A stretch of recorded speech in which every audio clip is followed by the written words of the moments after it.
Om Swastiastu. Selamat pagi Ibu dan teman-teman. Pada video kali ini saya akan menjelaskan materi yang terdapat dalam pembelajaran wawasan kependidikan. Sebelum lanjut, izinkan saya memperkenalkan diri terlebih dahulu. Saya Niluhwayan Desi Priastini, NIM 2011031281, kelas 1F Program Studi Pendidikan Guru Sekolah Dasar. Sampai di sini perkenalan diri yang dapat saya sampaikan. Untuk selanjutnya langsung saja kita ke materinya. Nah, di sini saya mengambil materi tentang sistem Among oleh Ki Hajar Dewantara. Adapun pembahasan kita yang pertama yaitu mengenai pengertian dari sistem Among.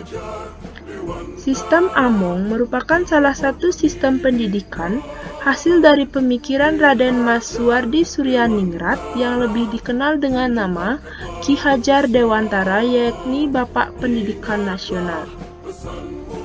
Sistem Among merupakan gagasan autentik putra bangsa yang digali dari kearifan lokal. Among sendiri berasal dari bahasa Jawa yaitu mong atau momong, yang artinya mengasuh anak, menjaga, membina, dan mendidik dengan kasih sayang. Pelaksana Among atau momong disebut pamong yang mempunyai kepandaian dan pengalaman lebih dari yang diamong. Dalam konteks ini, guru atau dosen disebut pamong yang bertugas mendidik dan mengajar anak sepanjang waktu. Dalam sistem Among, setelah anak menguasai ilmu pengetahuan, maka anak didorong untuk menggunakan ilmu pengetahuannya agar bermanfaat bagi masyarakat sekitar. Sistem Among juga melarang memberi hukuman, disiplin secara paksaan, atau dengan kekerasan, karena itu dapat menyebabkan hilangnya jiwa merdeka anak. Adapun 3 prinsip dari sistem Among tersebut, yakni yang pertama ing ngarso sung tulodo, yang kedua ing madiu mangunkarso, dan yang ketiga tuthuri handayani. Yang pertama ada ing ngarso sung tulodo, berarti di depan menjadi teladan. Hal yang dimaksudkan di sana adalah kita sebagai tenaga pendidik harus bisa menjadi teladan yang patut dicontoh oleh peserta didik.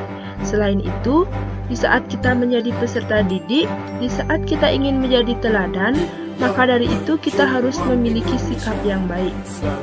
Yang kedua yaitu ada ing madio mangunkarsu, berarti di tengah ikut membangun. Hal yang dimaksudkan di sini adalah yang di tengah-tengah juga ikut membangun atau melengkapi dan juga membangun kekokohan dari sebuah bangunan tersebut.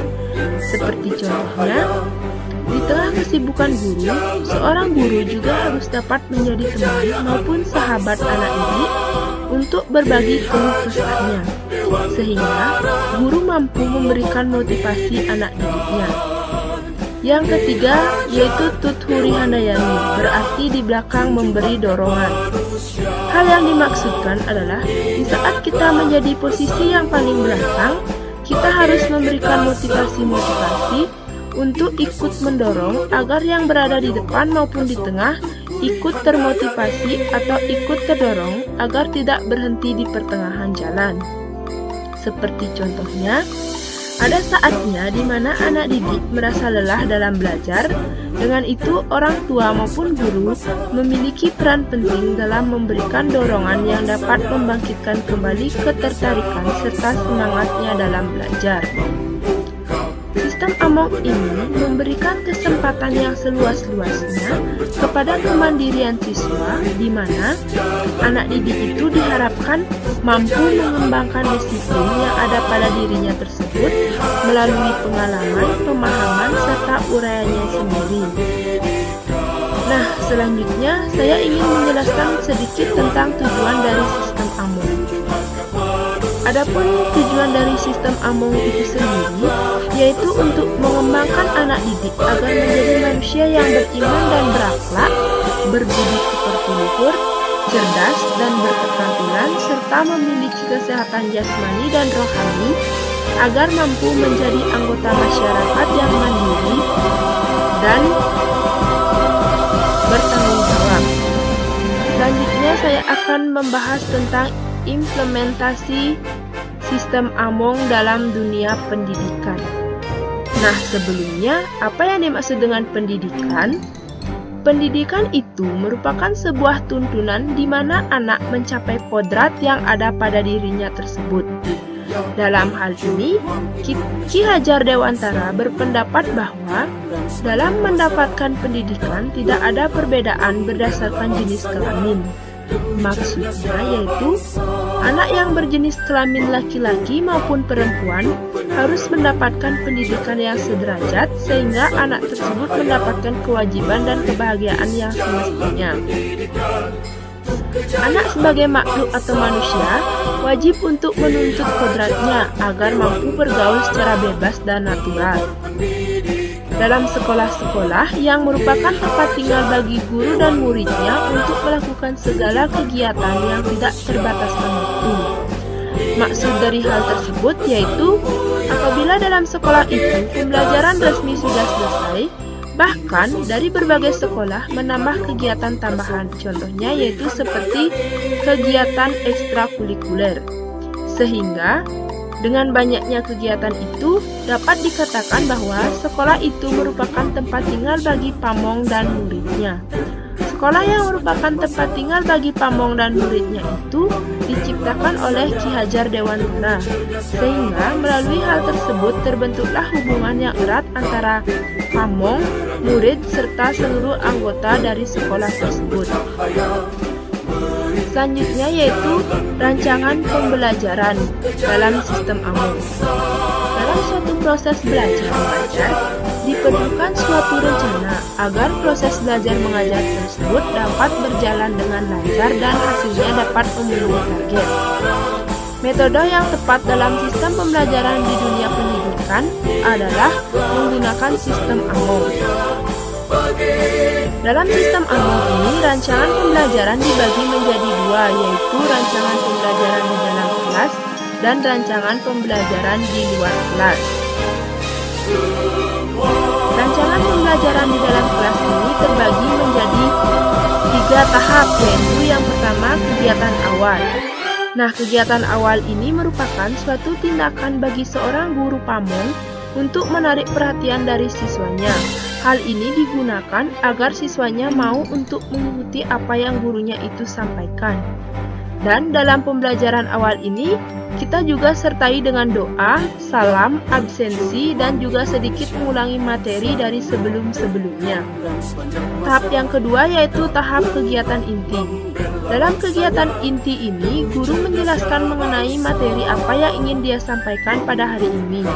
Untuk melancarkan kegiatan inti ini, maka diperlukan sedikit rangsangan agar siswa mau untuk mengikuti pembelajaran dengan baik. Dan yang ketiga, kegiatan akhir.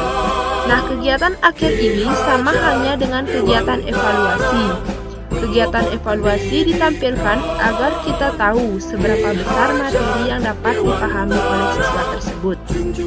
Selanjutnya, pembelajaran di luar kelas. Seperti yang kita ketahui, pembelajaran ini tidak hanya dilakukan di dalam kelas saja, melainkan pembelajaran itu bisa juga dilakukan di luar kelas. Misalkan, seorang siswa yang merasa kebingungan atau kesulitan mengenai tugas-tugas yang telah diberikan oleh gurunya. Nah, siswa tersebut diperbolehkan untuk bertanya kepada gurunya, dan guru itu juga diperbolehkan untuk menjawab pertanyaan yang diajukan oleh siswa tersebut. Selain itu, misalnya, siswa tersebut terdapat gangguan di rumahnya seperti broken home. Nah, guru itu juga diperbolehkan memberikan saran, motivasi, serta dorongan agar siswa tersebut dapat tetap belajar walaupun ada beberapa gangguan di rumahnya. Jadi, kesimpulannya yaitu sistem Among merupakan cara mendidik atau mengajar anak didik dengan memberikan kebebasan kepada anak didik sehingga anak didik dapat berkembang sesuai dengan kodrat yang dimilikinya. Sistem Among ini merupakan sistem yang direncanakan oleh Raden Mas Suwardi Suryadiningrat atau yang lebih dikenal dengan sebutan Ki Hajar Dewantara. Sistem Among yang dirumuskan oleh Ki Hajar Dewantara terdiri dari 3 prinsip, yaitu yang pertama Ingarso Sungtulodo, yang kedua Ing Madio Mangunkarso, dan yang ketiga Tuturi Handayani. Tujuan dari pendidikan sistem Among ini adalah membangun manusia seutuhnya yang seimbang antara cipta, karsa, dan karya, yang artinya membangun peserta didik menjadi manusia yang bertakwa dan beriman, berbudi pekerti yang luhur, merdeka lahir batin, cerdas dan berketerampilan, serta sehat jasmani dan rohani sehingga menjadi masyarakat yang mandiri dan dapat bertanggung jawab atas kesejahteraan tanah air serta manusia pada umumnya. Implementasi sistem Among dalam dunia pendidikan menurut Ki Hajar Dewantara yaitu Ingarso Sungtulodo, Ing Madio Mangunkarso, dan Tuturi Handayani. Selain terdapat pengimplementasian sistem Among secara umum, terdapat pula cara pengimplementasian secara khusus yang meliputi proses pembelajaran di dalam kelas yang dibagi atas tahap awal, tahap inti, tahap akhir, serta terdapat pula proses pembelajaran di luar kelas. Sekian pemaparan materi dari saya. Mohon maaf apabila ada kesalahan kata. Akhir kata saya ucapkan terima kasih. Om Santi Santi Santi Om.